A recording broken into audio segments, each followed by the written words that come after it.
5, 4, 3, 2, 1. Hello. Hi. Hi. Hello, Desiree. Welcome to Life Lesson 101. Thank you very much for having me. It's lovely to be here. Well, seems like everybody comes along and they think it's lovely. And welcome.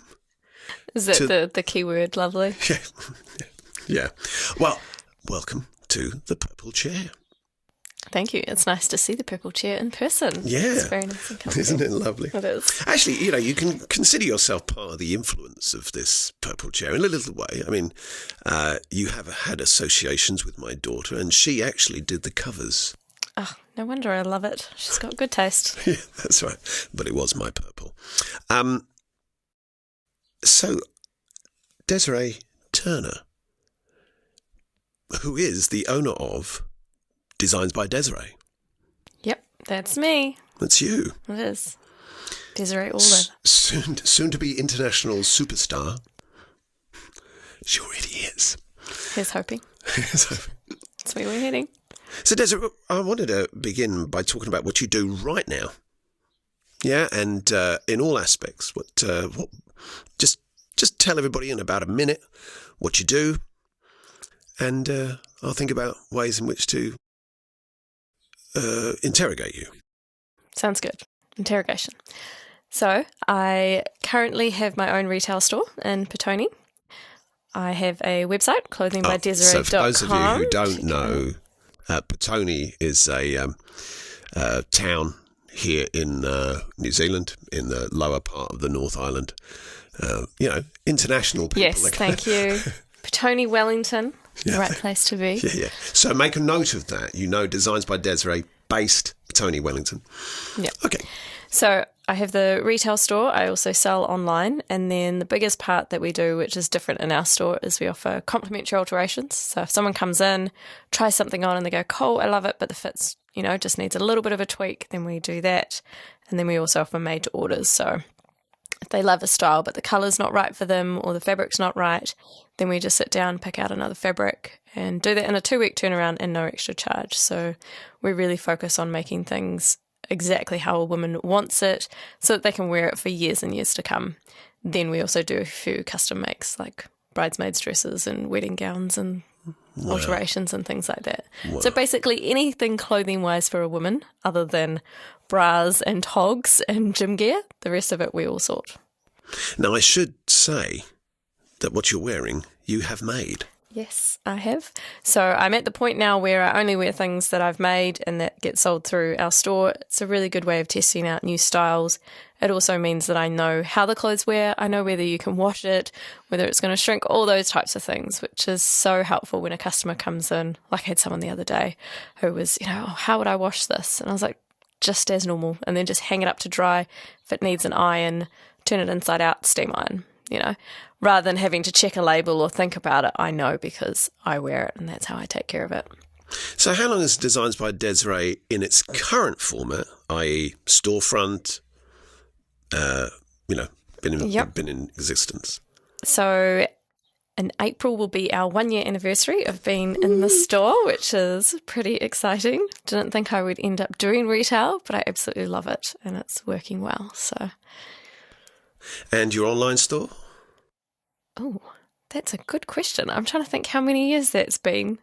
It's been quite a few years. We've had a website for probably about 8 years and started with online through that website, but it was really quite clunky and it was more just for advertising purposes, right. Whereas now we've got a much better website that's run through Shopify that works really well.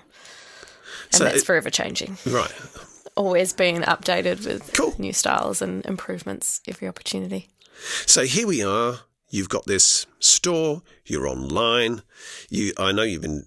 You're a master. In the old days you used to say mistress, but you can't really say that these days. You can call me whatever you want. Charles. Something I should tell you is that Desiree's husband is Charles William, and that is me. That's my name, Charles William. So don't get us confused. Yeah. Also, to that, you used to be Charlie Kurtz for a while, which Kurtz is my maiden name. Okay, so, all right, story is there were two Desirees. There was a Desiree Dietz and a Desiree Kurtz. And I was looking for a stage name as opposed to my last name. And so I had a meeting one night, which you didn't attend. No, I didn't. No, you didn't. And I just went, Charlie Dietz, Charlie Kurtz, Charlie Dietz, Charlie Kurtz. Well, I ended up calling myself Charlie Kurtz for a number of years. That ended. Yes, but it would have been funny if when my Charles and I got married, if I had have made him take my name. Yes. Then that would have been a Charles William Kurtz. Yeah, okay. So now, shall we talk about our lives integrated a little bit? Sure. So I have a daughter, Freya. Yep. And I have a son, Odin. Yeah. So as you know, Freya married Odin according to Norse mythology. Yeah. And Odin buggered off, and Freya cried tears of gold. Yeah, my Odin would never do that. No. He's been raised better, he knows. Now, here's the other thing, is that your daughter, Arya, is born on my birthday. Yes. Yes. And she just so happens to have the second name of my late wife. Yes, Wilhelmina, who was one of my best friends. Wow. Okay, can you see? This is almost incestuous, isn't it? Yeah. And I should say that the first accountant I ever had in this country was your husband. There you go. So, we have a long history. And closely intertwined. In very good ways. Yes. And the only thing I haven't done is wore your dresses. Oh, I'm sure we could arrange that. A few hanging up there would look nice. I have threatened to. I might put them on. Okay, so, Desiree, I've seen you grow over the years. I've seen you struggle. Yeah. And let's creep our way back from today's successes and go to the place where you first started. What brought you to design? Okay, so this is a long story from way back. As a kid, at probably about 9 or 10, the only thing I ever drew was girls in clothes, with the emphasis being on the clothes. And I remember, having quite a big... It was quite different to me. The only thing I ever drew with girls. With no clothes? I was 10. I was Fair charcoal. Enough. Yeah. Mine was pencil. There were colours and things involved. But I remember, having a stack full of different designs of clothes. But then getting to a point where I was probably about 11 or 12 and thinking, oh, who am I kidding? There's no way I'm going to be a fashion designer. I'm just being silly. And I tore them all up and threw them all away, which now that I think about it, I'm horrified about, because I would love to actually still have those and be able to look back and see where I came from. But so that was, kind of the first struggle, was thinking that I wasn't good enough to do it. And there are so many designers and, I'm just me, might as well go for something a bit more realistic. Isn't that funny? I mean, I think that's a thought that occupies the minds of many a budding creative. I'm just. Yeah, exactly. I think also it's interesting that it was kind of at that preteen stage, where everything in life is changing and you're just starting to think about what you're going to be when you're older, and I guess trying to be realistic, but it was kind of a sad way. So I had decided... God, don't you hate realism? I know. It just seems to stamp on the dreams. It does. And so I decided that I was going to be a lawyer instead. Yeah, because I love to argue. Still do love to argue.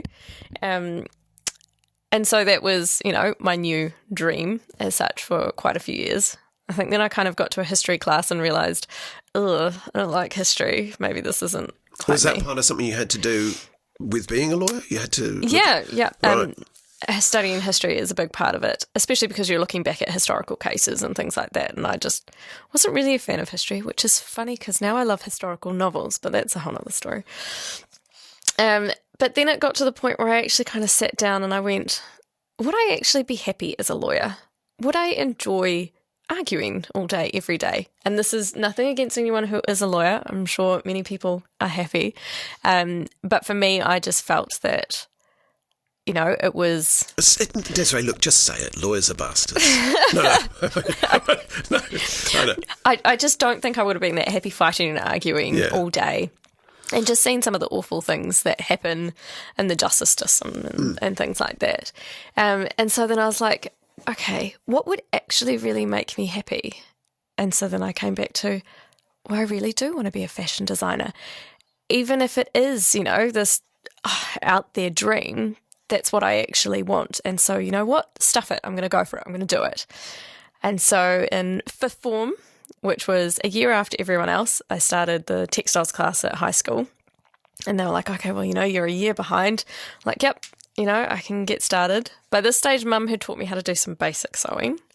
But yeah, and within a couple of months, I had caught up and I had students who had been there for the past year coming and asking me for help.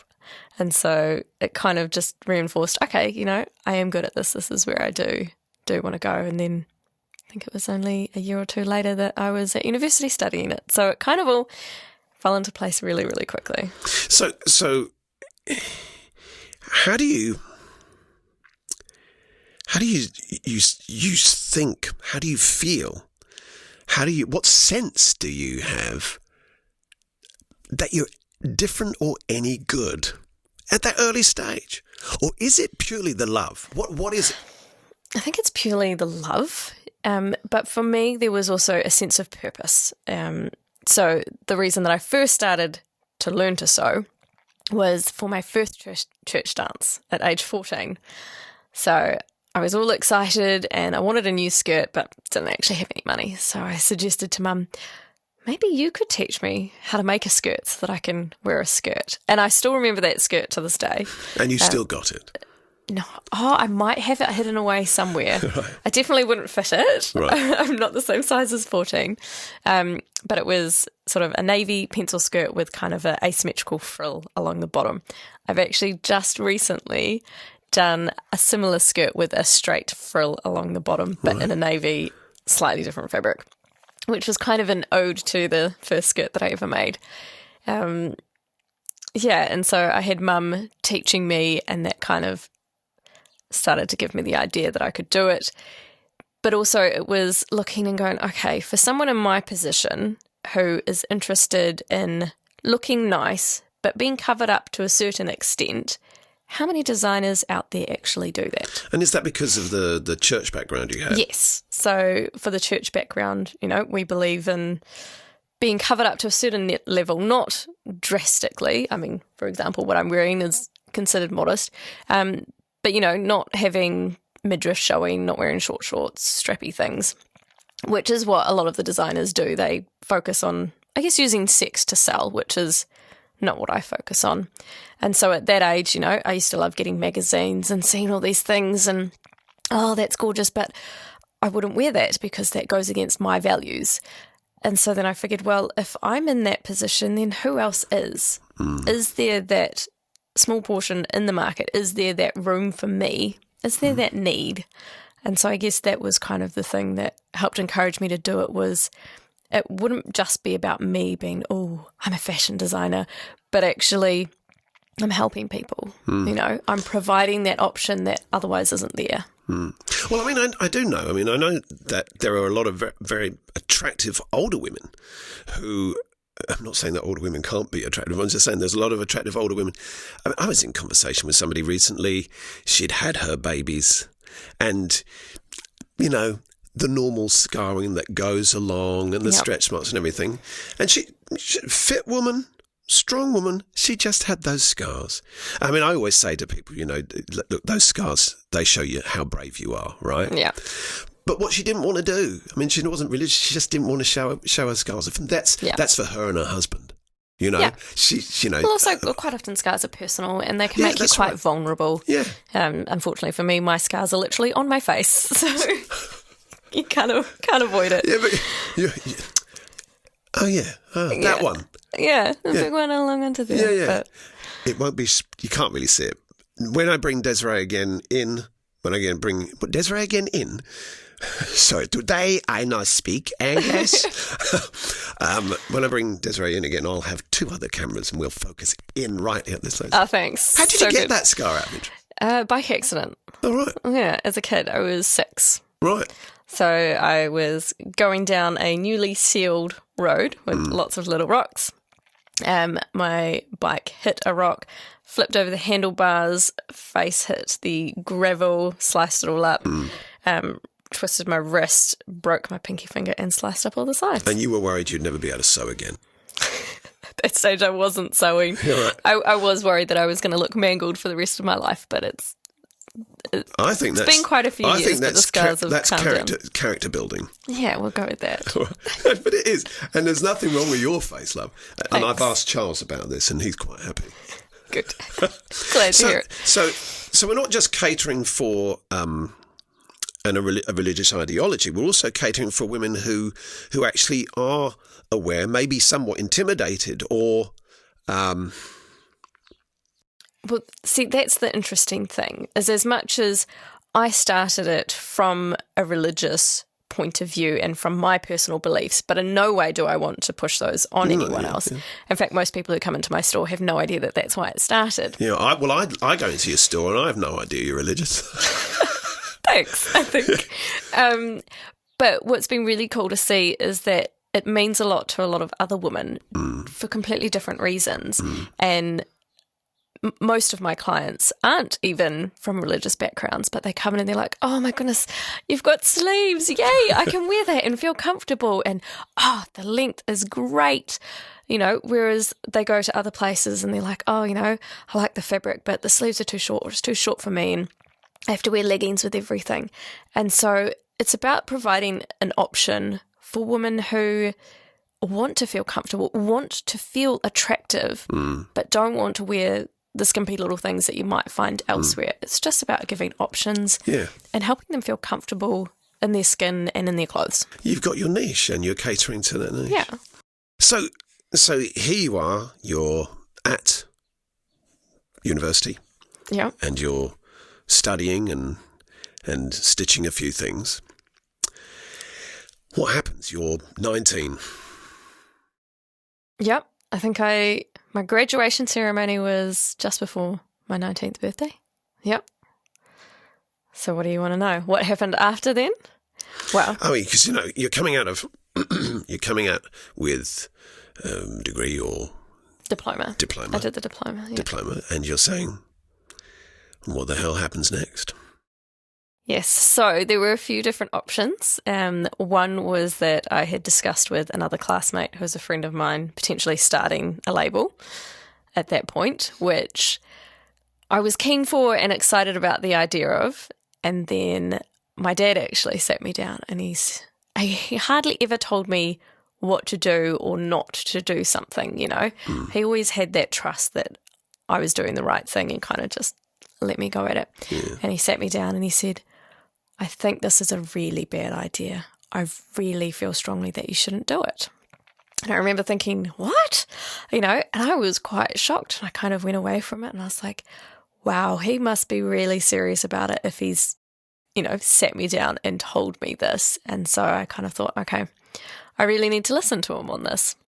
And I look back on it now and I'm really grateful that he told me that, because I think it would have been way too soon. I really didn't know enough, and I think it just would have been a huge disaster. I'm sure I would have learnt a lot of things from the disaster, but it's kind of nice not having gone through that. And so then I was like, okay, well, the other thing that I want to do is, I love Melbourne as a place. I really want to move there. And there's a lot of fashion opportunities there. So I was all getting ready to head over there. And then a job opportunity came up here in Wellington in Lower Hutt. Well, up close to Up Hutt. No. And I was like, I'll go for it. I'll just apply, whatever. And then I got it. And so I was like, okay, well, I guess I'm working here. I can move to Melbourne another time. And so I started working at Rembrandt Suits. Oh, you were Rembrandt. Okay. Yeah, and so then I never moved to Melbourne, which I'm very grateful for, because I wouldn't be where I am today and I wouldn't have married my Charles. So, everything works out the way that it's supposed to. So here you are, you're in Rembrandt. Were you learning much at Rembrandt? What were you doing? So I started off as a marker maker. I know that won't mean anything to any of you, but basically it's doing a digital lay plan of patterns that are going to be cut out. Right. So on computer all day, processing orders through the made-to-measure department and laying out where all the pieces are going to be cut out on a suit, essentially. And these designs come from internal designers. They're not your designs. Not mine. Yeah. And even they didn't call them designers, they were product developers. Right. Yeah, because as far as a suit goes, there's not really a whole lot that changes. You can change lapels, you can change how many buttons and whether the pocket is straight or slanted and maybe Whether a few it has internal things. monogrammed inside and Yeah, a silk exactly. interior. And Yeah, so there wasn't much opportunity to head towards the designer. But after a few years, I then became the made-to-measure coordinator. all right. Yeah, so I was in charge of So essentially... what's the period of time there? It had been a couple of years. Right. I can't remember exactly. Two, 3. Yeah, Right. something like that. So I was in charge of the made-to-measure department, so I was bringing in the orders, processing them, making sure that they went through to marker makers, down to the factory, that they were getting sent out on time. I quite often would drive out to the airport to drop things off urgently for customers and things like that. I also got to the point where I was actually getting to choose a lot of the fabrics that were going into the made-to-measure collection. Were you? Yeah, which was Wow. really cool. Okay. Well, that's actually a big deal. Yeah. I also helped them redevelop their order form. So a lot of the people who work in the factory don't speak English. And so I was quite often down in the factory chasing things up, nagging people, essentially. And I remember talking to one of the ladies who was in charge of the line, who, funnily enough, I ended up making her wedding dress later on down the track. And I saw that, she'd have to highlight everything in particular colours. And I said, why do you have to do that? And she said, oh, because they don't speak English. So, if I highlight in a particular colour, this means a certain thing. And Rembrandt doesn't ship the making of those clothes abroad, do they? They do now. So back then they had quite a large factory. They did a lot of just the off-the-rack items, and then a large portion of it was made to measure, which was the part that I focused on. So helping redevelop it was actually going from just a normal order form where, it would get to the factory and they'd have to highlight and do all this extra stuff. Right. So I came up with the idea of actually turning it into more of a picture so that, when an order form would come through, it had all the different pictures of which different lapels, which different pockets and things like that, so that a customer could get the order form and they go, I want this base style, I want this lapel and this pocket and this and that. And so then it would go straight through to the factory. And they weren't needing to do all of that because it was there in picture form, which anybody can see and understand.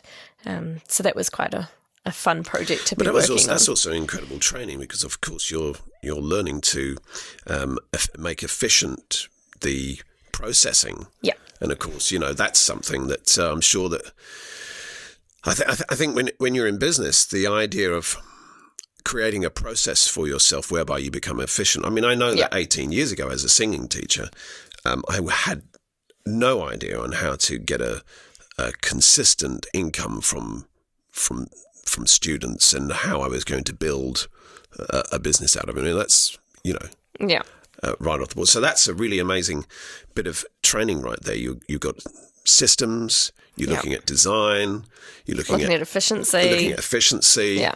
Wow. Yeah, and that type of thinking became really useful when I was working for myself, especially at the point when I was still doing all the sewing and looking and actually analysing things, because at university you get taught, okay, so this is the way that you do it and this is industry standard. And then when I started working for myself and actually doing all the sewing, I looked at some things and I went, why do I have to do a set-in sleeve? It's much easier if I stitch over the crown and under the arm, but that's not industry standard, but it doesn't actually make a difference to the end use, but it saves a lot of time and it makes things easier. So you know what? I'm going to do that. So are we saying that sometimes our education is archaic and I guess it can be at times. They useless. have No, I learnt so much there. I wouldn't be where I was without that. But it's just having that thinking of, okay, so I've been taught to do it this way and it's always been done that way, but is it the best way? It may have been great 30 years ago, but is that still how it needs to be? And is that how it needs to be for me? And sometimes the answer was no, it doesn't need to be that way. And as a business owner, being able to look at those things and being comfortable with changing, you have to change all of the time. And a lot of people really don't want to change. But I found that the only way to keep going and stay in business and still have a brain and not destroying myself mentally is to make some of those changes. Because I had to look at, is it worth spending an extra 3 hours a day in the workroom to do this sleeve differently? Or is it better spending that 3 hours with my family and having that sleeve be done a different way but with the same end result? So now we're going into, we haven't even got to the stage where we're actually starting. No, I know, sorry. but it's interesting because, the reason why we're looking at this podcast, this interview is really it's about ordinary people doing extraordinary things. And often we don't look at our lives and see that they've taken a pattern, they've taken a form. And, as I'm seeing this pattern of you. I like patterns. I know you do. But as I'm looking at this, we're seeing this, if we can call you, Desiree, the product. We're seeing this product being formed right before my eyes, haven't we? We've got the education, we've got this efficiency and everything going on. And also, we're also looking at values, not just from the religious aspect that you have, but also how you value family. Yes. And so you're thinking, well, okay, I can have what I want in terms of success.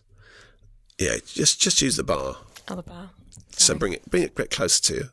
People want to hear you. Good. Yeah. So you can have what you want in terms of success, but you can also say, actually, do you know what? There are some greater values over here. So I really, I love my Charles William. So those values that you have. Yeah. I'm so sorry. The great thing that's taking casual to a whole new level. I know. Well, these are casual interviews. I was unaware of what was happening there. I'll take a drink. Please feel free to take one also. Right. I'll take a drink without the burps. Yeah, so, because I think a lot of people have that dilemma. They have the dilemma of, I have to sacrifice a whole set of values for success. And we see that a lot in the world of celebrity. Yes, yeah. So look, take us to that place. Okay, I'm going to get this thing started. Were you a brave individual and you got it right away and you... So it had gotten to the point where, as much as I loved working at Rembrandt, there were some things that just weren't working for me. Because you left. Yeah, okay. So I got sick and tired of being there, and I remember talking to Charles and saying, that I really wanted to leave and I wanted to start doing my own thing so that when we had kids, that my business was up and running, so that I could keep going with kids. And I remember us agreeing on it, and then the next day I emailed him like, cool, so that's done. And he's like, what, you've quit already? I'm like, yeah, we said this is what we were doing. He's like, yeah, I thought maybe a few months down the track. And I was like, but we said we were, so why stuff around? Yeah. So I quit rather quickly. They convinced me to stay on part-time. So I was working part-time and getting things started. So this was before kids, but it was with the idea that, you're going to have some. Yeah, and that things would be up and running and profitable by the time we had kids, which was not actually the case whatsoever. But, it was wishful thinking. Yeah, that's another thing, a lot of people do put off having children, and they really want the children. They put off having children, and they say, when I'm successful. Yeah. What do you think? If that was the case, I wouldn't have my kids. So I have a 10-year-old and a 7-year-old, and I think maybe about now I might be thinking, another 5 years and I might be successful enough to have kids. Right. Whereas I'm very grateful that we did it around the other way. So part of the idea was my Charles had always figured, that I would be at home with the kids. And so we had talked about, well, if you're going to be at home anyway, then why not be at home with the kids, but running a business as well. Right. And so it meant that we were prepared for there to not be any income coming from me. And the way that he always viewed it was, well, if you weren't doing this, you'd be a stay-at-home mum anyway. So it meant that there wasn't that same pressure to be bringing profit in. I could just focus on it and just be reinvesting everything back in. And I remember quite clearly that is when he got rid of me as one of his clients. Oh, right. He realised I wasn't profitable. Sorry about that. No. You're one of his clients again now, though. I am Yes. fully one of his clients. There you go. And enjoying it. Good. I'm glad to hear it. So being an accountant, he gave me $150 to get started. $150. I know, right? I know. So stingy. I thought he'd at least agree on 1,000, but he said, "Nah, I reckon you can do it with $150." How did you feel at that point? And you can let him know right now. I was like, seriously, come on. Right. That's like, 2 meters of fabric. Yeah. So I was lucky that I had already started building up a few machinery. And, I had a fabric stash, but still $150 doesn't really go anywhere. Yeah. I mean, it buys you like business cards. Yeah. So not much. But to be fair, I've gotten where I am, started on that $150 without borrowing any money the rest of the time. Wow. So it's just meant that, profit has just gone back into the business so that we can just grow more and more. So as much as I was like, really, I managed to do it. So I guess I can't hassle him that much. Well, that's an interesting thing. I mean, because, we're often encouraged in business to borrow.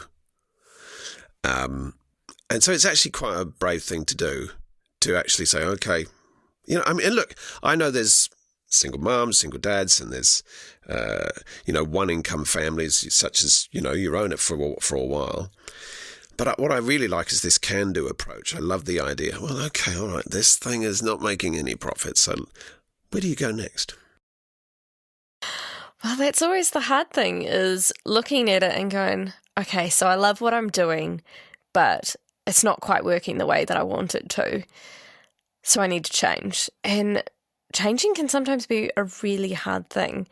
And sometimes even when you're prepared to change, you just don't know where to go to from there next.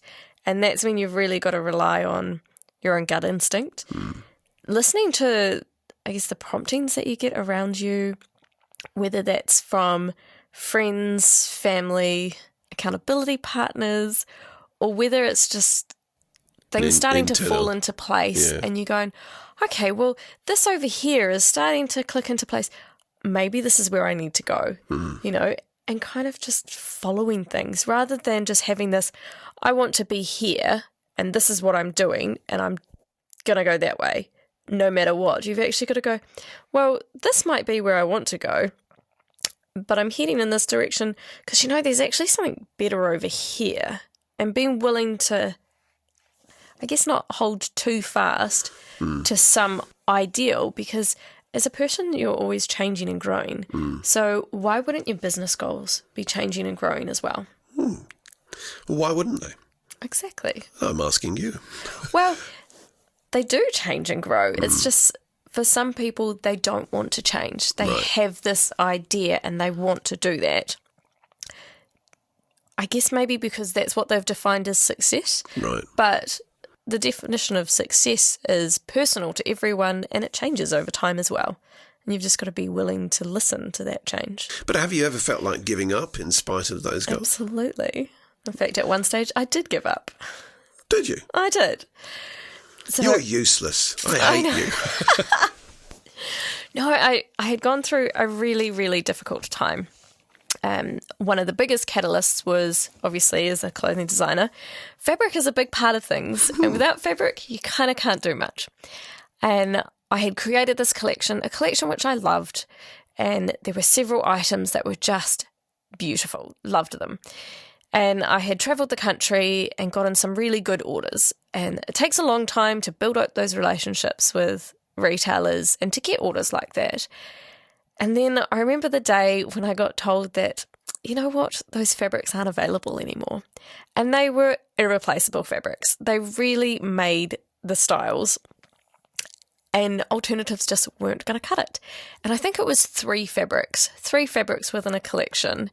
And I do small collections, of about 10 looks. And so there's, not that many fabrics, maybe 6 or 7. So that was almost half the fabrics that I wanted that I just couldn't have anymore. And I was just gutted. I didn't want to cancel these orders, but I didn't see how I could go forward without these fabrics. That was at the time when I was having regular meetings with your wife, Wilhelmina. My wife was a bit of a guru. Very much so. And we had a meeting scheduled for the next day. And I knew that she was going to ask me, what am I going to do about this? Where am I going next? See, were these monthly or weekly or what? Monthly. They were monthly meetings, weren't they? So we'd get together every month and we'd spend a few hours. Sometimes it felt like they were all together, always together. I don't know why, but Oh, we saw each other other times. Yes, that's did plenty of other things. But we'd get together and, we'd have time each to talk about what was going on and to give each other advice. I definitely feel that I always lucked out and got far more out of it than she did. So I knew that we had this get together the next day and that I had to have an answer for her. And so I was like, I'm not going to sleep until I know what I'm going to do about this. And so I stayed up, and obviously I was very stressed and very cranky, and my family knows what I'm like when it's like that. And so they had been nice enough to go out and get me some of my favourite treats, because treats always help me feel a little less cranky. And so they'd gotten me chi, which is the herbal sparkling water drink. Yep, I know the one. Yep, and chocolate licorice logs, the RJ's ones. Yeah. Yep. Had them a couple of days ago. Oh, there you go. Not They're me. the best. Well, actually, I did. Yeah. So I stayed up trying to work out what I was going to do and looking at all these different options and just bawling my eyes out for most of it. And then it must have been midnight, 1 a.m. maybe, where I was eating some of that RJ's licorice log. And I went, oh, they haven't done a very good job on this. There must be like a big, chunk of sugar or something, because it's crunchy and it shouldn't be. I'm like, ugh. And I pulled it out and it was half a tooth. I don't know what had gone on, but somehow I had managed to break half my tooth off.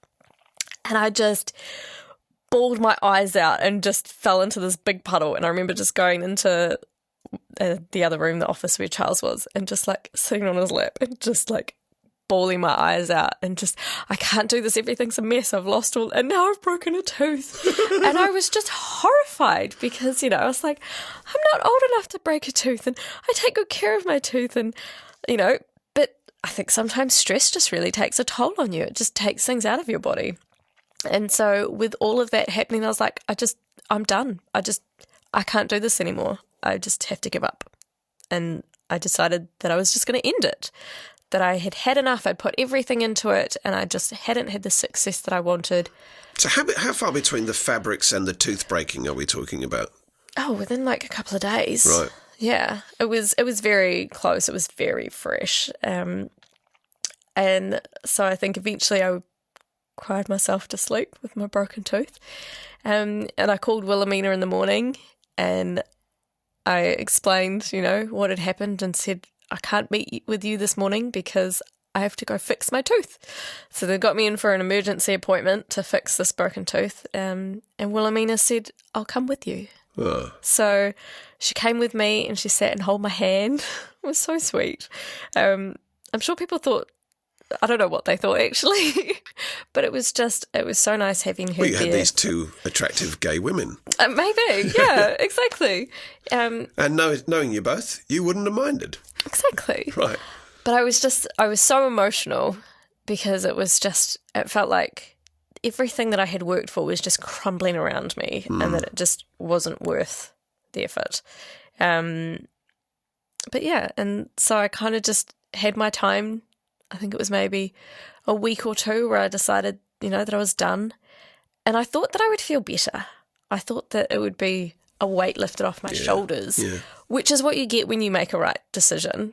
And so then it kind of, I think talking more with Wilhelmina and then also with Charles, kind of went, okay, well, no, I'm not done. It didn't feel good being finished. And as much as it was at such a really difficult point and I felt hopeless and worthless, I actually just had to get back on and just keep going. What was that feeling of worthlessness like? Awful. It just makes you want to like cry and do nothing, and it just immobilizing. Yeah. Right. It makes you feel like you can't do anything right. And I think that was the whole thing with the tooth. I'm like, I'm not successful at business and I can't even keep on my own bloody teeth. You know? Like right. it was like the straw that broke the camel's back. Right. So I wanted to look at that because really those thoughts are, I think people have them a lot. Yeah. You know. Especially when you're self-employed. Yeah. When you're trying to do something big on a small budget and mostly by yourself, you know, it's not easy.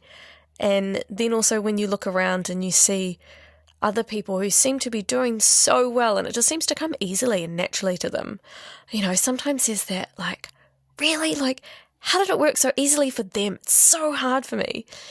But as years have gone on, I've learnt that there's a lot of smoke and mirrors. There's a lot of people who fake it till they make it. Right. Some of the biggest labels that I look up to, who seem like they've had a lot of success quickly, I've ended up talking to some of them and like, oh yeah, we were an overnight success that took 10 years in the making.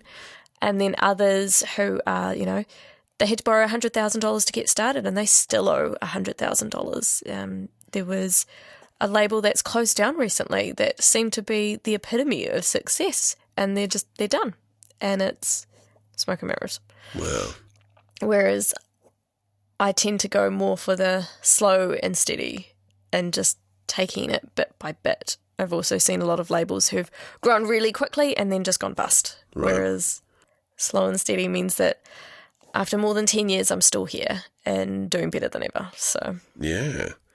So let's talk about change, by the way, because I saw you earlier on. Obviously not today. I saw you earlier on. I can do many languages. I saw you earlier on I think it was about a week ago or so, and you know, I spoke about the stores around the country, and you said stores. So tell us what happened there, because I mean, you know, and in a moment everybody will understand what I mean. That is a change of direction, and some people might look at that as, oh, please do feel comfortable. Super comfy, because this is a good one. yeah, that's what I call stop. Camera, lights. So here you have a major change of direction. You've got. Yeah. Well, let's have you just talk about expansion and then reduction, if you like. Yeah. Okay. Well, I guess that's interesting because I had just talked about other labels that had gone really big and then just gone bust. Mine wasn't quite like that. It was different. So I had worked really, really hard. I spent so much time. Didn't you go up and down the country? I did. I went up and down the country. I had a sales agent down in the South Island for a while. I think Wilhelmina looked after your children one time. Probably. I think you looked after your children one time as you had no other options and you were going up or catching a ferry. Catching the ferry. I can't remember, but yeah, it might have been. That might have been the time I got stuck in Christchurch. Could be. Yeah, could be. That was an interesting story. But I had spent a lot of time going to all these different retailers, and I mean, I would spend so much time researching them. I would look up stores online. I'd look at other labels that I was, I guess, in the same target market as, and I'd go, okay, where are they stocked? Okay, so these are their stockists. All right, I'll have a look at these stores, and I would research them. I'd find what labels they stocked. I'd find out who the owner was, all their contact details, and I'd contact them. And I would get all sorts of no's. Some of them were horrendous. I think the worst one I ever had was they said, no, it's a bit too old for our clientele. And I said, okay, well, that's fine. I appreciate your response. Just so I know where other people see my label sitting, what is your target market?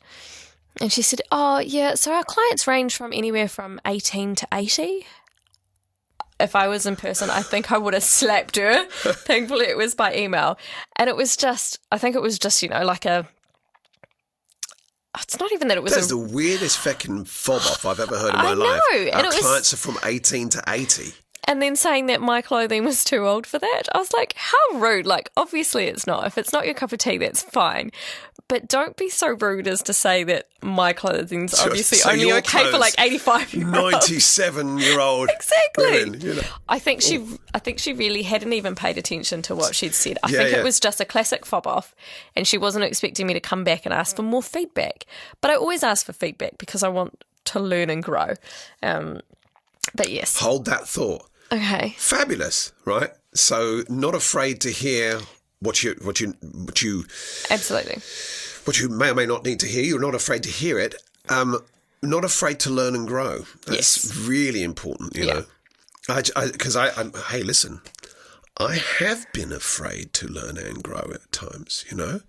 It can be very scary. Yeah, that idea that maybe you might need to. I remember I have a good friend in the UK, and I'd written a song, and I'd used the word vampire, and he said, "Nah, change that word vampire." I said, "Really? But that's the whole point of the song." And he said, "No." Anyway, and it turned out that the song was called Fallen.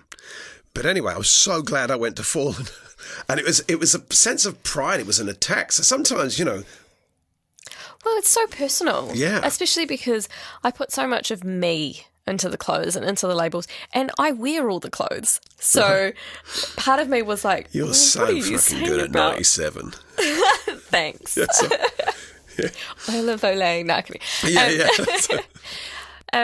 so it can be really hard hearing those things, but I would get shot down all of the time, and all of the time. Would you do a lot of the time? A lot. Yeah. Oh, you'd be amazed at how many shot downs I got, and were they by bitchy women?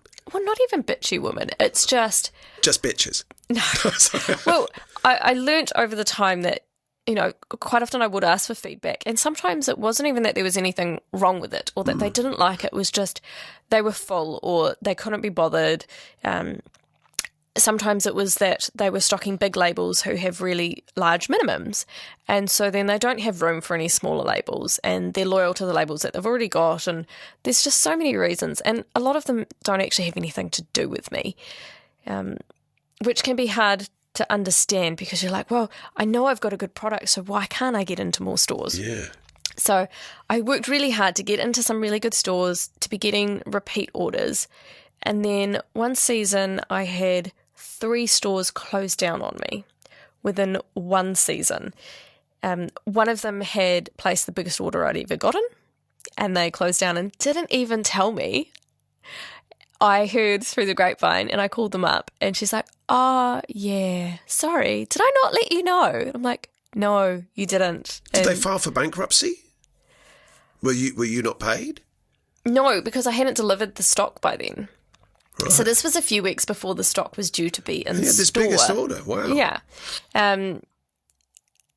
Thankfully, I had heard a few little rumblings, and so I hadn't made everything. I had it all prepared and ready to go so that as soon as I got the go-ahead, because they'd said, you know, something about going online. And so I thought maybe they do still want it because they haven't cancelled it with me. They haven't spoken to me or anything. But yeah. They didn't, and they just didn't think that they needed to let me know, which was awful. Rug beneath you. Yeah. So then one of the other stores was, I think their reason was that they had been burgled a little while before, and they weren't insured, and they thought that they could recover. They weren't insured? No, oh, my God. They thought that they could recover, and they were trying to trade their way out of it, but it didn't work eventually. But I had delivered to them already. Right. Not only that, it had sold so well that they had ordered more a week later. And so I had delivered more. And then a couple of weeks after that, oh, sorry, we've closed down. Oh, my God. I know. And I didn't get paid. I kept following up. The ladies who ran it said that, you know, she was in the process of selling her house. Once she sold it, I'd be paid. I kept going and going and going. And eventually I just gave up.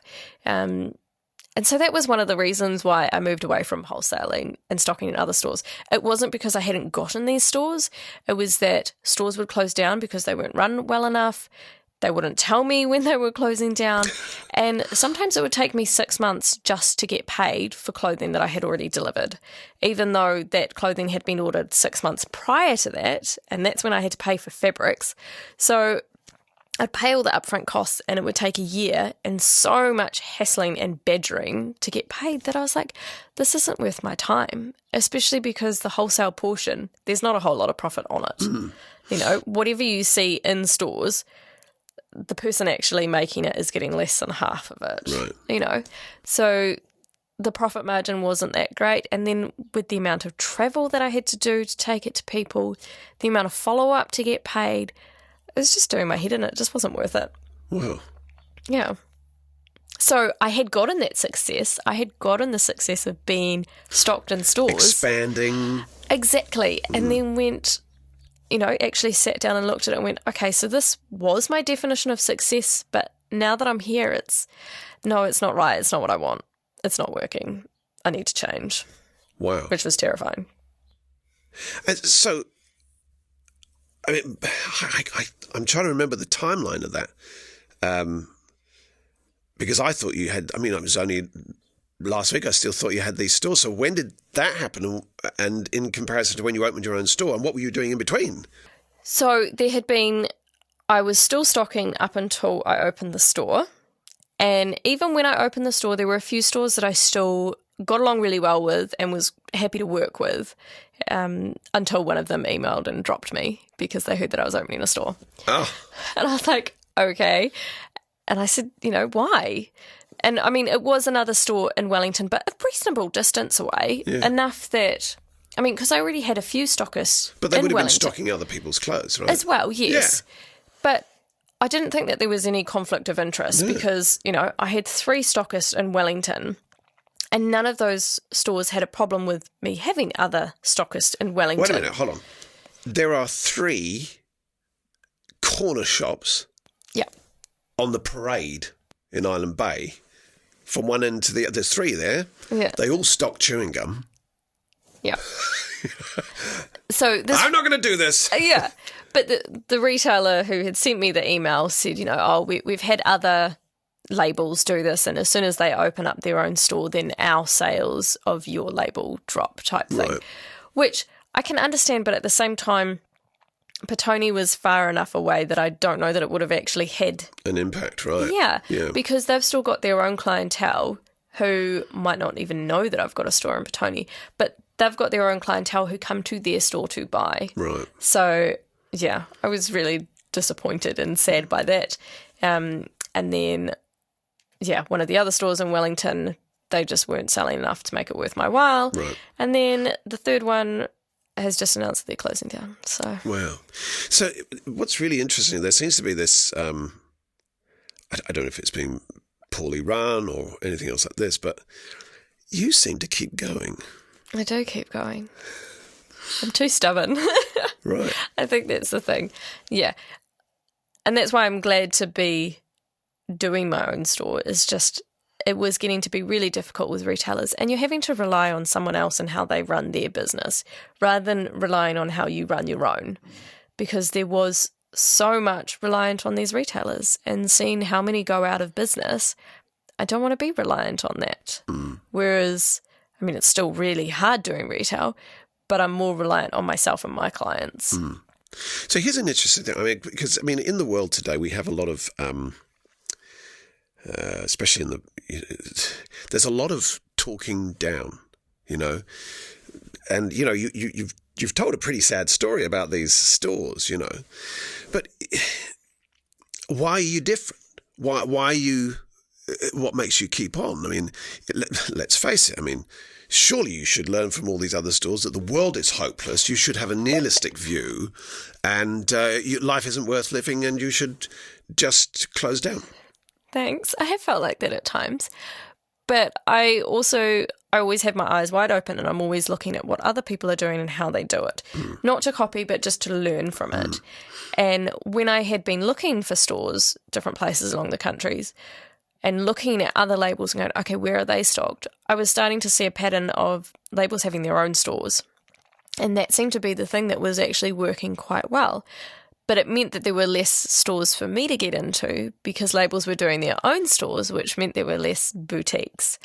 And so I kind of went, okay, so if that's working for them, then maybe that is something that I need to consider, and that might be something that works for me. So I think being a designer with your own store is quite different from being a retailer with a boutique. Right. But then you'd also get a lot of labels that have gone out of business. In fact, one of my friends who has a label just announced that she's done. And yeah, there's so many different reasons. I think part of it for me is that I'm just stubborn. Secondly, I have a really good support system. My husband is amazing. And I've also got a fairly good way of working things around with the family. Right. You know, a lot of people I know, if they've got their kids at home with them, they're not working on anything. And so then they really feel that time crunch. Whereas I'm raising very independent kids who are aware that mummy is working. And so they'll do their own thing. They'll come in and they'll see me. They'll come in and hang out. But I can still do work with them at home, which also then frees me up to have time at other times to take them out and do random things, you know. Yeah. So you've built really, this is all about your ability to create relationships as well. Like, you're good at it. You are good at relationships. Thanks. You know? I appreciate that. Well, no, you are. I mean, I think it helps that I love to talk to people. Well, yeah. But I think the thing is that we, as special as a product is, and you know, psychologists and therapists say this all the time. They say 90% of my expertise is the relationship that I hold with you. Yeah. You know, it's a bit like that thing. You know, you don't care what I know until you know how much I care, right? Yes. Right. Also, people don't buy from businesses; people buy from people. Yeah. That's definitely one that I notice with me being in the store, which obviously I'm not going to always be able to be, but getting the opportunity to meet the customers, to hear what they think and feel about the clothes, what they're looking for, what they love, what they don't, and just getting to know them. I think that makes a really big difference. I also find that quite often when I'm talking to someone that I know and they're like, oh yeah, I really need to come in. Will you be there on this day? You know, they want to know that they're going to come in and see me type thing, which obviously isn't always going to be able to happen. But do you know, I mean, it's a little story on that, just talking about personalities. So a few years ago, I walked into a store where I was buying some camping equipment for the girls, to my daughters, to go on camp, you know. And it was coming to quite a hefty sum, very expensive store, and, you know, single parent, what have you. This was just, 2 years ago? And so I went into the store and I went up to the counter, and there was a girl who didn't run the store there, and I put the clothes on and the coats and the camping stuff on the desk, and I said, you wouldn't have a good person or a nice person discount, would you? And this is a line I'd used before. oh yeah, And she's laughed, and she said, and she was very lovely, and she said, hey, no, we don't actually. Anyway, the manager was there, and he was a bit of he said, he obviously knew how to treat me. He'd obviously read me. He knew that I was kind of cheeky, trying to invite. He saw more of my girls around, and maybe he felt something. And he said, I like you, he said. You're really cheeky. He said, give him a good person discount, right? He said, just 15%. He gave me 15% that's awesome. off of, I think it was $400. Yeah. Anyway, a few months passed. It was 6 months. I didn't think he'd recognise me, and I walked in again. And as I walked in, I caught his eye, and he acknowledged me, and then I came up to the counter, and I didn't even say a word. And he goes, give this git a good bastard discount. It's perfect. Yeah, a good bastard discount because and it was brilliant. It was brilliant. So that relationship that he had built. I mean, I had every confidence that he was going to treat me not like anybody else, but really well. Yeah. And the mere fact that he actually said, "Actually, I value what happened before." Yeah. Yeah, but I see you as one of those individuals. I'm not saying that you'll give everybody a good bastard discount, and that's probably not the language. I will admit there are a few clients who I know they come in to get things made, and quite often they'll go, "Okay, how much for this?" And I'll give them a price. And if I get 2, will you give me a discount? And I know those people, and so I'm always actually quite happy to work with them and go, "Okay, yeah, if you get 2, I'll give you a discount," because that works well for both of us, Right? But You're moving stock. It's still you probably still make your profit. Well, these are made to orders, so Right. I'm making it. Yeah. But it is easier to make 2 at a time rather than 1. And you do just get to know people, and I appreciate being able to talk with them. I love having a chat, which is funny because that's my mum's nickname is have a chat. Is that right? Yeah. Now listen, you brought a box in with you. I did, yes. What's in it? All sorts of things. Do you want to see? Yeah, I do. I do want to see. Now, what? Describe this box before you open it. What, the physical box? No. Yes, I can see that it is grey. Beautiful linen textural finish. Oh my God, I wouldn't even have gone that far. So what's in here? So this is where I keep all of my old lookbooks and just little mementos. So like this one is from... There was a play who I dressed one of the characters for. So my logo is on the back because... Ideation. Yeah, it was quite a fun play. I got some free tickets to go to it as well. Unfortunately, the picture on the front is not the outfit, but from during the actual play was. Then I've got things. So these are things we haven't even spoken about. The opportunities you get. I mean, Eco Fashion Runway Show. Yeah. Well, now that's a while ago. I mean, it's. When was that? Sometime last year. All right. It was the first time that my daughter got to come along to one of my fashion shows, and she came on stage with me, which she absolutely loved. So, like, this one is a card from one of my old interns. She sent me a card and a whole bunch of caramel chocolate. This was a few years ago. So these are perks. Yeah, perks. But there's... Most of them are just lookbooks. Look at. I don't know if you can see that. I'm hoping you can see that. One day you'll see that. Yeah. So I always try and make sure that I keep at least one lookbook so that I can look back over how far I've come, the different styles and things like that. Wow. So these are all lookbooks that I've created for taking around to retailers. And do you know what? I mean, I'm looking at the models in here and I'm going to myself, do you know what? I could easily pick these out of a catalogue and go, oh, yeah. It's the thing is that you don't think that these girls aren't sexy or attractive. Do you know what I mean? Thank you. Do you know what I mean? Because that's this the woman thing. on the back, I don't even see this, right? You would see that face in a catalogue and you'd go, wow, right? Her clothes aren't detracting from... Exactly. Who she is as a model. She isn't any less or more...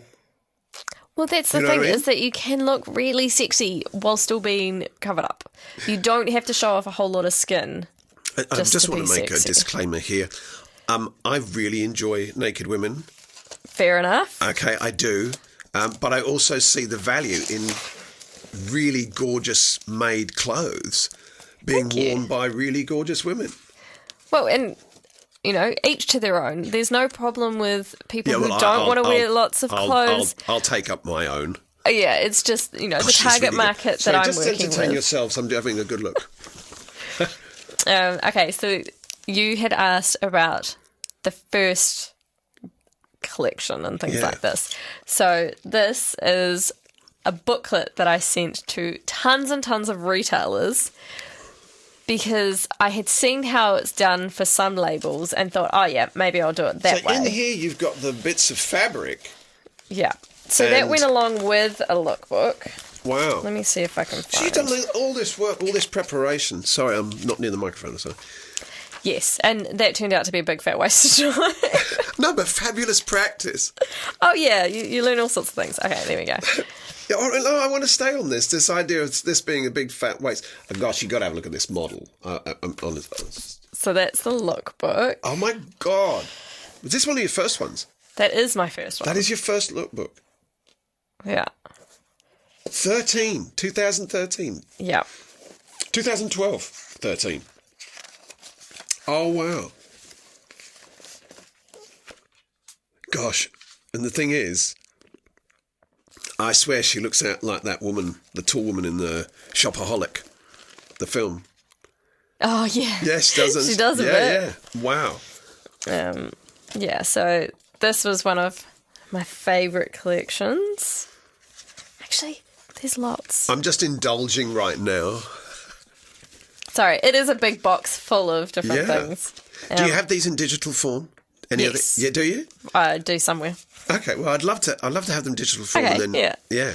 Yeah. So this one was another favourite. It was called Winning Attitude. Now, wait a minute. This was at Train Wellington station. Railway Station. Yes. Yeah, that's right. Yep, and I'm pretty sure that was the first And Charles collection that took these Charles did the photos. photos. Yeah. And I remember, by the way, can I just talk about your husband a second? Sure. Your husband, first of all, is a fabulous photographer. Second, your husband is an amazing accountant. But third, he's a fucking amazing cake maker. I know. He makes cakes. I mean, you guys are just fabulous. I mean, you could just pour out from your pores of your skin all the artistry anybody would need to live. I mean, you make your own clothes, make your own... What do you need? Clothes and cake. Well, also he's a great cook. He does almost all of the cooking in our house. I do too. So it's never a boring place in our house. There's Wow. always something going on. It's a very creative space. There's all What I sorts of really different like things. also, I mean, you've been married, what, for 10, 12 years. 12 years? Yep. 12 years, right. Remember, I sang- Aurelia was... Wilhelmina was pregnant with Aurelia, wasn't it? 2008?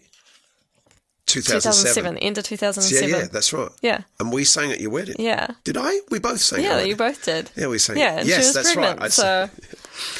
Yes. Oh, wow. Look what a singing teacher gets to do. I know. So this one is, if you can see, that gold fabric is the fabric that I couldn't get. Oh, my And it's God. just It's gorgeous. irreplaceable. It is gorgeous. Now, if you have a digital copy of this, I'd really like to show yeah. everybody. As as we're speaking, I really want to show this because this is just, oh my God.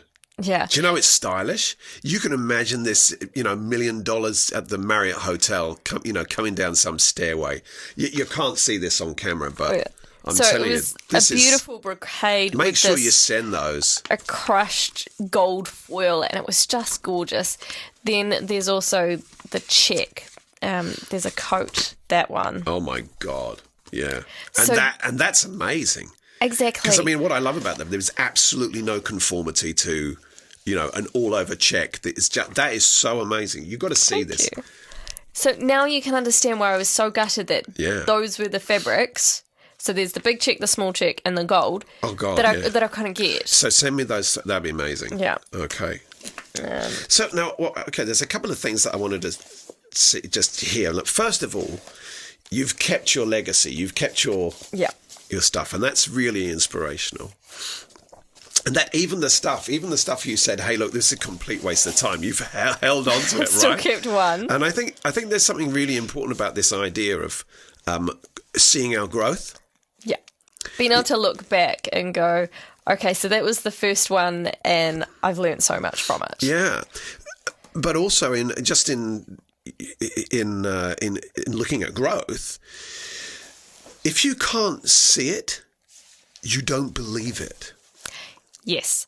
So an interesting story about that is I'm part of a women's networking group, and we have the 90-day success club. So we meet every 90 days and we make goals and set plans, and then we come back again and then we look at, what we've achieved. And we had one, I think it was sort of the last one of the year. And so we were looking back on the things that we had achieved.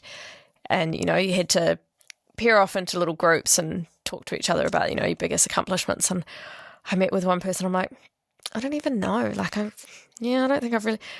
And she says, what are you talking about? I know, you've opened a store. And I'm like, oh yeah, I guess that would count. There's this big, massive object in the middle of the street. And so sometimes you don't see your own success. Yeah. And so for me, keeping a box full of this just reminds me. So another thing that has just reminded me of, you know, how far I've come. So this one, which I told you is still one of my favourites that did really well. This was not the first lookbook of this collection. Right. Wow. No, the other photos never made it into a collection. So this one was a reshoot. Unfortunately, it meant that I missed the buying window and basically none of it really made it into stores. But it serves as a reminder of the first failed photo shoot I ever had that was just horrendous. Aria was just a little baby, so I was breastfeeding on set. Wow. Because that's how little she was. And it was just a horrendous day. I normally really, really love photo shoot day. And I was almost in tears by the end of this one. And it was all just a terrible photographer, unfortunately. That just ruined it. I won't show you who took these photos. No. That one is not from the photographer. I refuse to work with that photographer again. This was a reshoot that happened about a month later. Now, I wanted to just have a look at... It's okay, so we've looked at closing of stores, we've looked at poor photography, we've looked at missing deadlines, we've looked at the hassle of having to juggle family, whatever. So, you're actually... There's something quite special about you, isn't there? You know, you are actually really determined. When you get your teeth into it, I think that's how you nabbed Charles. Oh, yeah. Very Did you hear the way our voice changed? And, oh, yeah. I bribed him with chocolate. Well, he started bribing me with chocolate first. Yeah. And then, yeah. When I want something, I get it. Yeah. Okay, so that's a very big value there. You know, and I think what we tend to do, and I think I've seen this many times, I was within conversation within the past 24, 48 hours, I can't remember when it was, whether it was yesterday or the day before, where this individual had said to me, life just keeps on firing stuff at me, and I just want to let go. I just, literally, there's no point in this anymore. I don't seem to be able to doing this. I'm getting bored with the pain. Yeah. I don't get bored with the pain because there's always new forms of it happening.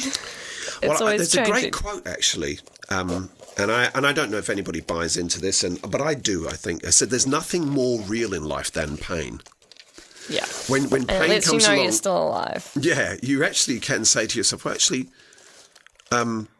if you have pain, you absolutely know you've got pain. Some people question their happiness. They go, "Am I really happy?" But when you've got pain. You absolutely know you've got it, and I think that's where we get this idea that, you know, we only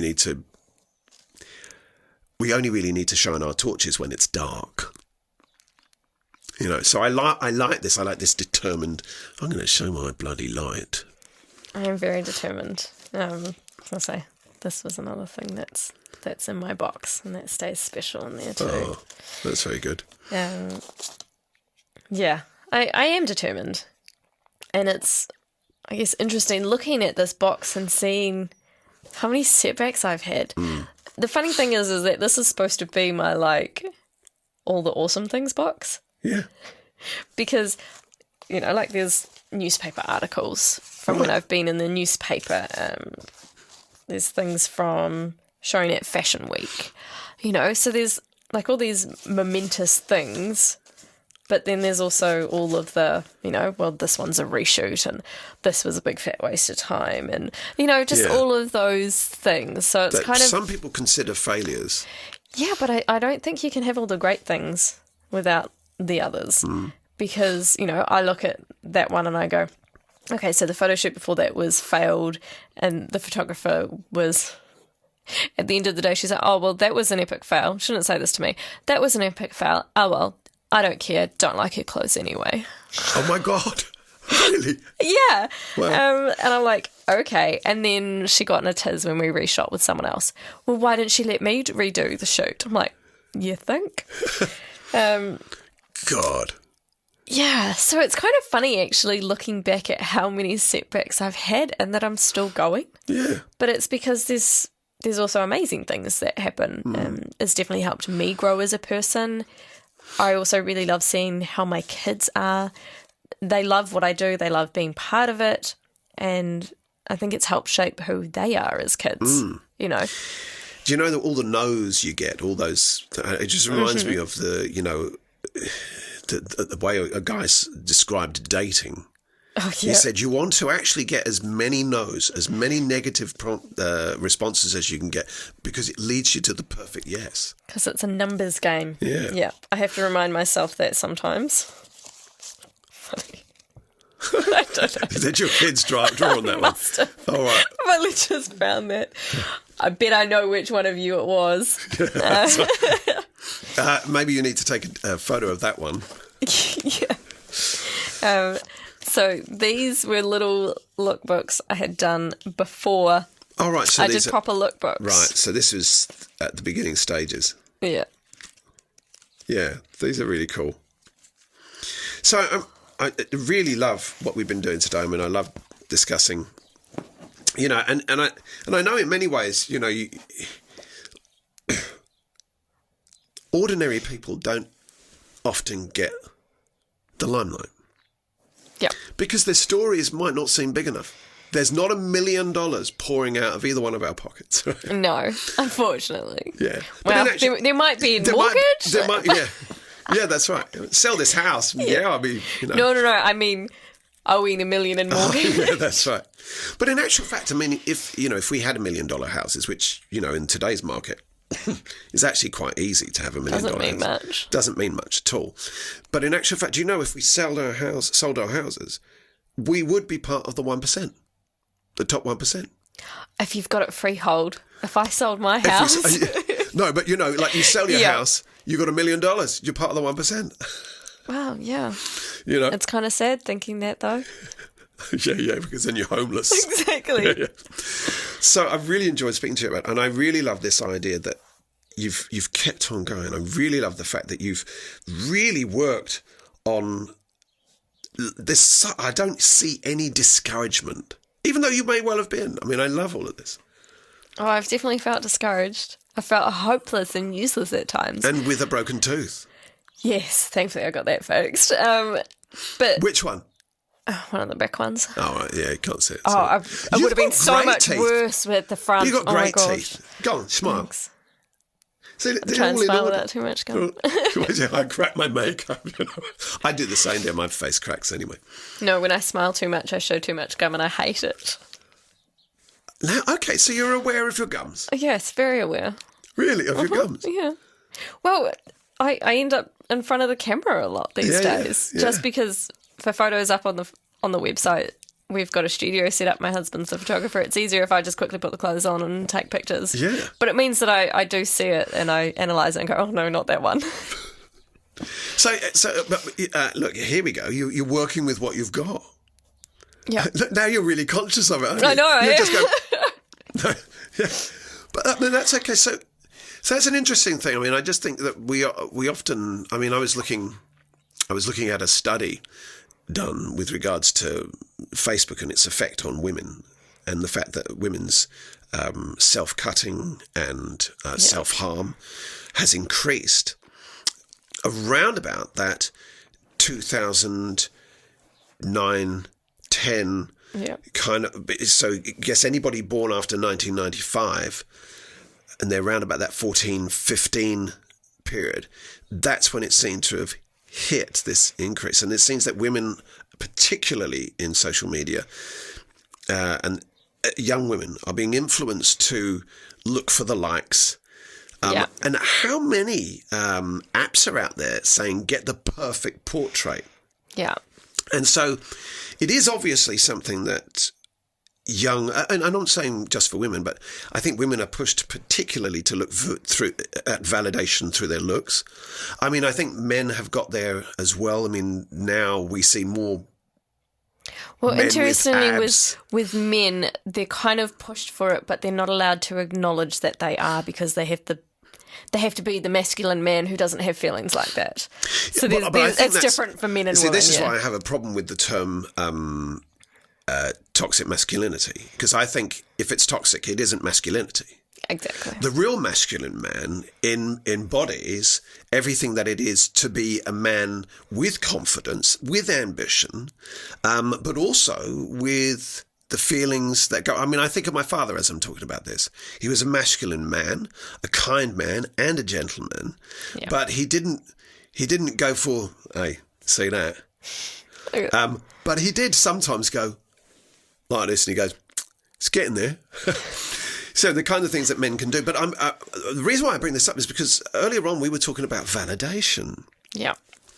And I really want to hear your take on clothing and validation, beauty and validation, and where you get that validation from. So I think the first thing to say is that one of my favourite quotes in regards to that is, don't compare your behind the scenes with someone's show reel. Right. And that's what social media is. Social media is taking 100 photos somewhere and picking the one that makes you look the best. And then other people see that one and go, oh, I don't look like that. But that's because they haven't taken 100 photos to get that one. And so it's trying to be realistic and trying to keep in mind that what you're seeing isn't necessarily always how it is. And even what you're portraying isn't always how it is. It's sad seeing how a lot of women are wanting to wear things that are very revealing to get that validation. Society tries to teach you that, you're only valued if everyone likes your photo, and the easiest way to get tons of likes is to show a bikini shot or something like that. And men with abs. Yeah, exactly. Yeah, look, there's a great guy. I followed his. Well, I did at one point follow his routine, and it's called 6-pack abs, right? And look, it is it's a totally valid exercise program, but 6-pack abs is the selling point. Yes, right? exactly. It's the I hope to be validated. Yeah, and it's because those types of things sell. Those types of things attract people. Sex sells. Making your body look sexy sells. Showing sexy pictures of yourself will attract attention. But it's thinking about, okay, is that attention that I actually really want? Do I want people to like me just because I look good in a bikini? Or do I want people to like me for me? And do I want those social media likes of someone just scrolling through and going, oh, hot, double tap? Yeah. Or do I actually want conversations? Do I want people to know me? And do I want to find self-validation in myself rather than from a society that is just looking superficially and could turn on you at any moment? And they do turn on you at any moment. They do, yeah. exactly. There's plenty of celebs where they say, hey, look, I remember... Taylor Swift's one at the moment right. that there's a lot of discussion about, that, she was the hot thing of the moment, and then, certain things happened and society turned on her and she ran away and hid. And in fact, she's a prime example. I love her. But all of her self-validation did come from thousands of people in a crowd and, what people said about her music and things like that. And she actually had to take the time away to go, okay, I'm stepping away from this and I actually need to find what I want, who I want to be, and finding that self-validation in yourself. And then maybe even within, your family and your close friends rather than society at large. Well, I remember just that story about Princess Diana. The paparazzi were out and she turned around. She was wearing a pair of shorts and she had cellulite on her legs, right? Yeah. It wasn't. It was the indent of the seat that had made an imprint into her legs, right? Yeah. But the perfection of Princess Diana was such a target that allowing the world to see her imperfections was both... that's almost like a negative validation. Yeah. Oh, even princesses get cellulite. But then look at Princess Diana. She was this amazing woman who did wonderful things for people. Right. And she suffered severely with bulimia. Right. You know, because there was that outward, negative comments and things like that. And it's just awful to see how she was treated and that it had a big effect on her inwardly. Mm. And it's quite funny. I looked at a great TED Talk by Monica Lewinsky. Oh, yeah. And she said something quite funny. She said that a young man had approached her at a party now much later on after the Clinton affair. Yeah. And he said to her, if you come with me, because she's 40-something, he said, if you come with me, I'll make you feel 22 again. And she looked at him and said, I don't want to feel 22 again. Yeah. Good on her. You know, we know what happened at 22. And her whole thing was about this idea of cyberbullying, this idea that once you've done something in that public eye, there's a demand on you that you are there for a story to be pulled apart. And so internal validation and then the clothes you wear. I tend to think about myself as, look, I am way sexy with my clothes on. I really am. I really am. I mean, if I was to do a model shoot right now, you know, face and everything, you know, whatever, it would just be taken off. But quite recently, had my hair cut. I know some of you have commented saying, no, you shouldn't have had your hair cut. But I had my hair cut. Hey? You look good with the haircut. Thanks. I like the long hair too, but... Yeah, God, I mean, it didn't even bother me. Go both ways. Yeah, I just decided to do it for professional reasons. Anyway, so I put a photo up on Facebook and I had my clothes on. Everybody commented how good it looked. I was quite surprised, of course, that with my clothes on I would get so many... So, Desiree, look, wow. Thank you so much for coming in. It's really, really great. And I felt like we could possibly talk even more. And next time we come in, we're going to talk even more depth about where you've gone. I want to know more about trials and tribulations. Yeah, and that's something, actually, I'm going to talk about that now because, you know, there's no time limit. Just one thing. So we've spoken about this idea of the marketplace and falling. What's your main thing? Where do you turn to for hope? Where do I turn to for hope? Yeah, where do you say, okay, I'm going to succeed no matter what? Yeah.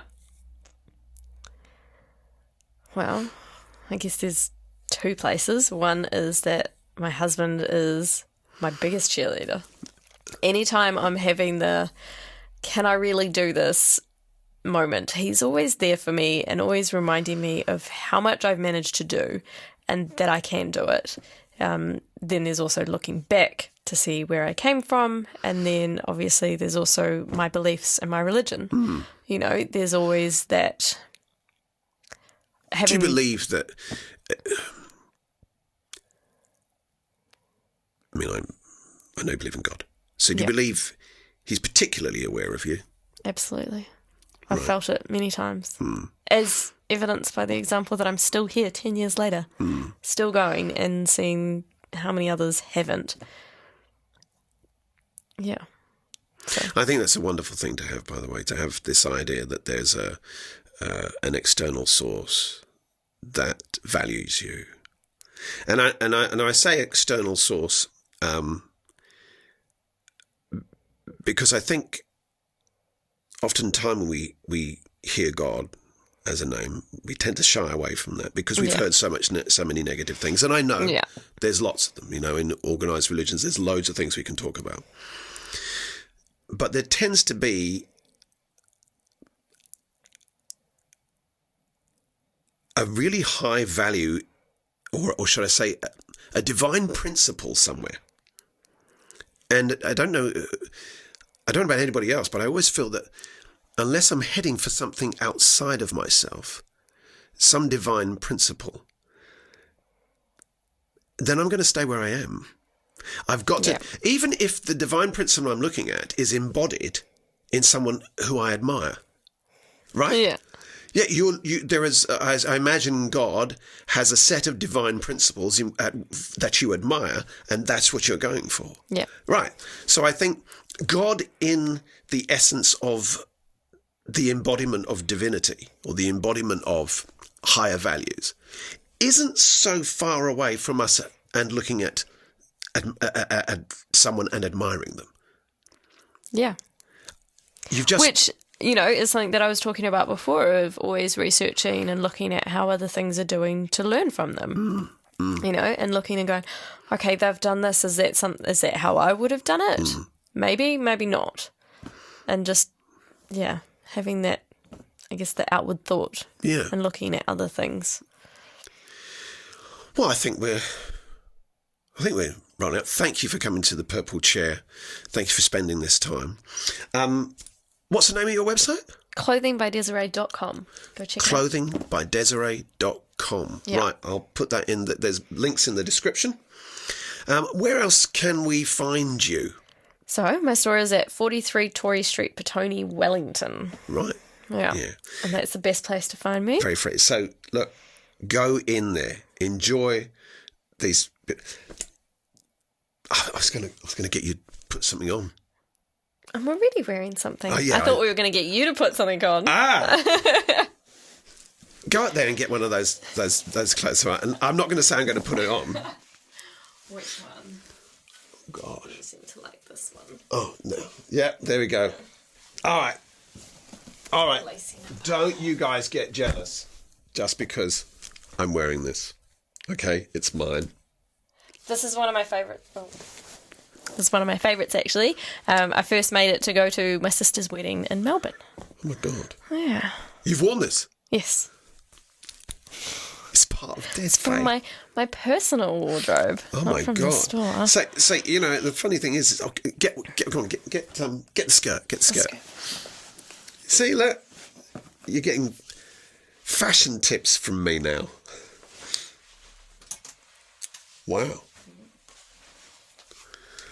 So, this was actually, I also have this in plain navy, which is the skirt that I was talking about earlier that was based on the first one that I had ever made. Right, yeah. So, it's just a nice simple pencil skirt with a little frill along the bottom. But this is made out of a bengaline, so stretchy fabric. Oh. And then with a pretty people floral. are interested in that, aren't they? Well, what's the point in being uncomfortable just to look good when you can look good and be comfortable? Yeah. That's one of the biggest things that I focus on, is actually being comfortable, not having to suffer just to look good. I have jeans with a drawstring, so it fits me on.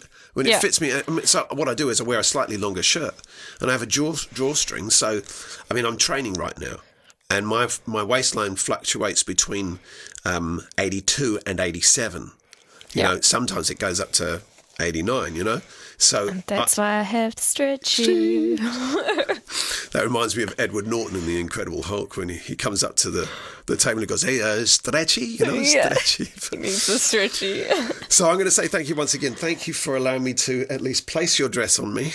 You're welcome. Colour works on you. Yeah, let's do this again in a few months' time. Let's talk about some more success. And the failures. You want to talk about the failures, don't you? I love failure because, I deal with about roughly 40 students every week. And every time you exercise the voice, there's always going to be a time when it doesn't quite function. Yeah. And if you learn to live with failure, and it's not, I don't even call it failure, if you learn to live with real learning. Yes, and that's what it is. Yeah. And, just like the thing with dating, it's this thing where I cannot tell you that men suffer rejection by women quite a number of times. And it really, really is quite something to be rejected of a woman. Yeah. And, but we have this thing where we go, okay, all right. One down, nine more to go. There's 4.5 million people here in New Zealand. Okay, so it's only roughly, what is it, not 50%, is it? No, it's not quite 50%. But then also you've got to take out the... Oh, the ones already married, so... I was actually referring to the kids, but the kids. And the married. But, so learning to live with failure, and as I said to a woman once, actually I said to a couple of students, but one particular woman from France, I said to her that she came here for an audition, and she only came for one lesson, and she said, do you think I'm any good for the part of Maria in The Sound of Music? And I said, if you're ready to look like a fool, you're ready for anything. Brutal. But that's the fact. Yeah. Because the opinions of the judges are going to be the things that matter for you getting the part. Yeah. Well, if they don't give you the part, are you prepared to look like a fool? Yeah. And that's the thing, is you've got to be. I have to be with all the things that I do. I also have to be prepared for backlash and people disliking things. And I think I've had enough of it happen that I'm like, okay, yep, cool. I like this video. There's going to be some people who are attracted to it. There's some people who don't like it. There's going to be thumbs up. There's going to be thumbs down. Yeah. That's all good. Because what it's there for is to service those that are wanting hope. They want the ordinary person to win because they're ordinary people. Exactly. But ordinary people can do extraordinary things. You just got to keep at it. Yeah. That's kind of the main thing. Keep at it. Yeah. On that note, links are in the description, how you can support the channel. Thank you all those that are supporting the channel anyway. I've really dug myself in this conversation right into the sea. Desiree, you're lovely, you're beautiful. Thank you so much. Best of luck with your family, your business, and thank you for sharing all those wonderful personal things with us. You're welcome. Thank you for having me. It's been lovely. See, there's that word again. Lovely. It's my favourite. Bye. Bye. Cut. Yeah, there you go. I want to thank all the Patreon, PayPal, YouTube and Facebook subscribers for supporting this channel, along with those who have already casually found the purple chair. Please like, subscribe and press the notifications bell. That really helps the channel and it lets you know when new content is available. The purple chair interviews are for you, hoping to inspire you in your own endeavours. If you haven't already signed up to the other channels, a list of them is available in the description.